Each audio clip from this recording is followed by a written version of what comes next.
ఒక్కోసారి ఇంట్లో ఏం కూర చేయాలో అర్థం కానప్పుడు ఎగ్స్‌తో ఇలాంటి రెసిపీని ట్రై చేయండి. టేస్ట్ మాత్రం సూపర్‌గా ఉంటుంది. మరి ఈ రెసిపీని ఏ విధంగా తయారు చేసుకోవాలో చూసేయండి.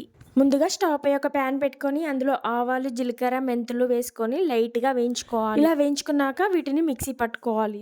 ఇదే ప్యాన్‌లో కొంచెం ఆయిల్ పోసుకొని ఆయిల్ వేడయ్యాక 2 మీడియం సైజు ఆనియన్స్‌ని వేసుకొని ఆనియన్స్ కొంచెం లైట్‌గా ఫ్రై అయ్యాక దీంట్లో 2 టమాటాలను కట్ చేసి వేసుకోవాలి.